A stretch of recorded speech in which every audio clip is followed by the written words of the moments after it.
All right, folks, we're going to try something new.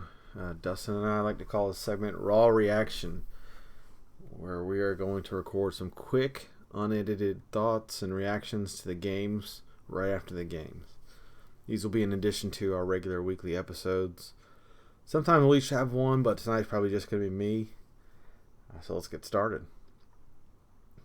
Overall, weather held off. I think that was probably the best sign.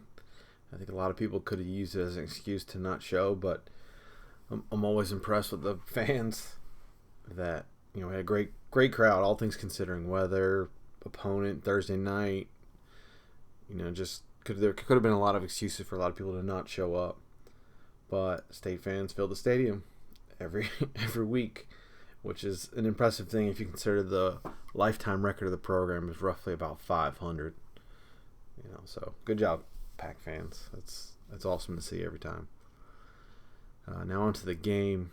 I think the most interesting part was the quarterback controversy. Ryan Finley got the start, which a lot of people were projecting, at least at the end of this week, or early this week, excuse me. Jalen got in for one series, fumbled a snap, and then the play that probably sealed his fate was he left the pocket a little early, scrambled, tried to make a play by throwing the ball downfield, and just made a bad pass. Got intercepted. Not sure. It's sure, watching the game, it looked like he left the pocket for no reason. There wasn't any pressure. It looked like the offensive line was actually holding up well.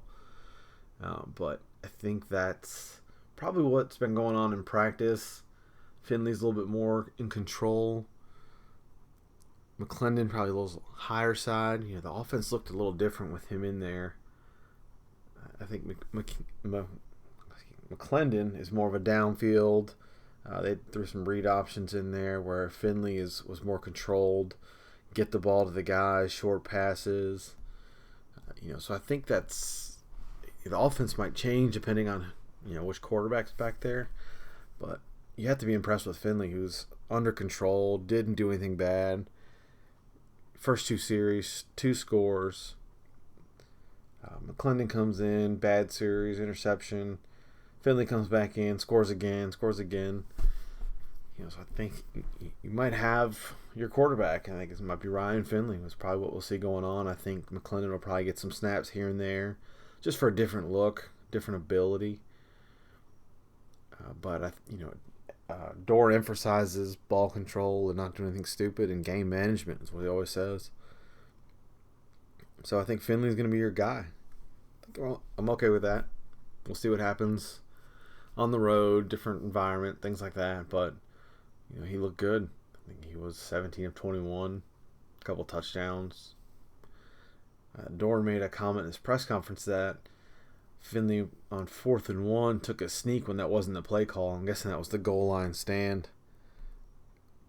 that we got stopped on. So I'm curious what the play call actually was. But yeah, I think it looks like Finley's going to be the guy, but we'll see what happens next week in Greenville. Defense thought looked pretty good. Defensive line, at least, when they got some pressure. I don't know what the sack numbers were.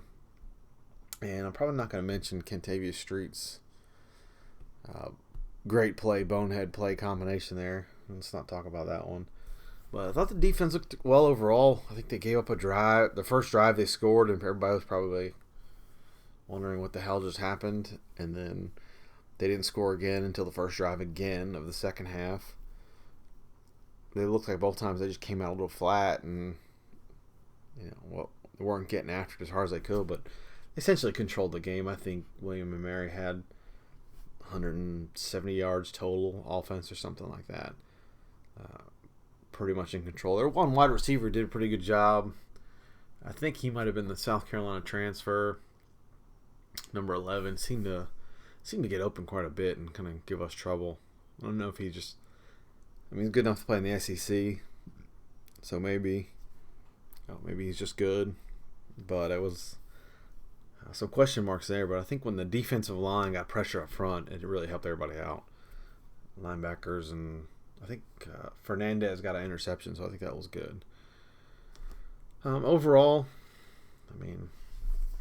can't be too upset with a 48-14 win. Pretty much controlled. There was no doubt about it.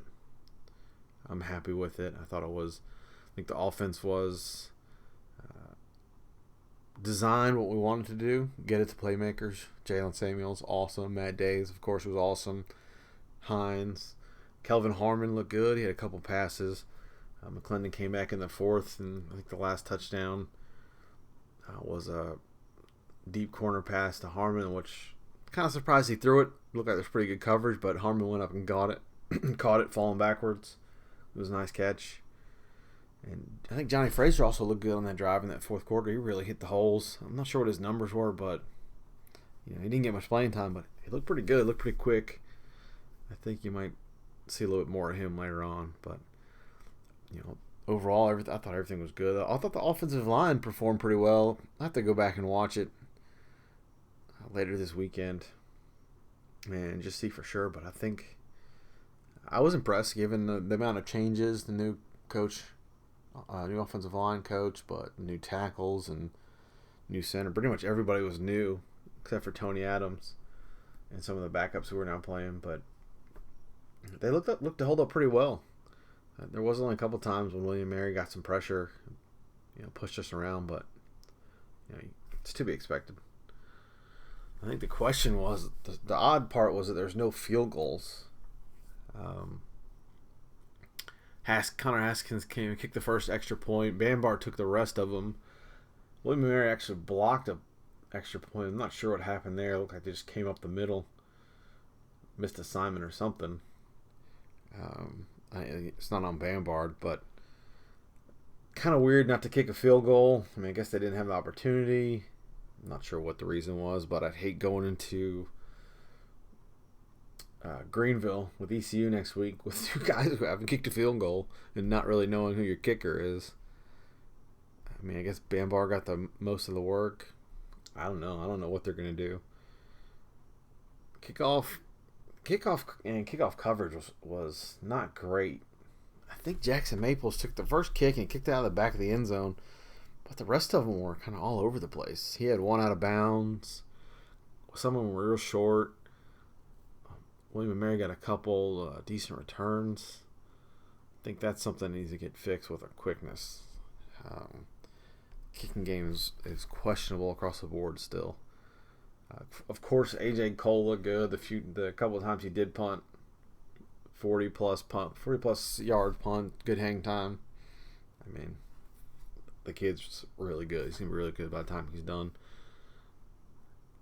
Overall, I'm happy. I thought it was to be expected. A lot of people were expecting a closer game. A lot of the scores were 35-21 sort of thing. 48-14 is good, and I'm happy with it. Yeah, I think that's it. We'll be recording either Sunday or Monday with one of our ECU guests, and probably have some more look at the numbers and such, but that's it. W's a W. We're not App State, Tennessee. We're not Tennessee, I should say, or Wake Forest, who nearly lost to Tulane. If Tulane had a quarterback, they would have won that game. And App State took Tennessee to overtime. Dustin's probably not real happy with that, but Pac did what they should have done, and I think everybody's pretty satisfied. So we'll go to Greenville next week, and we'll have more about that this coming week. Thanks for listening. Hope you like it. Let me know if you guys liked it. Just tweet at us or holler at us, however you want. Send us a letter. Anything. Appreciate it. Have a good one. Go Pack.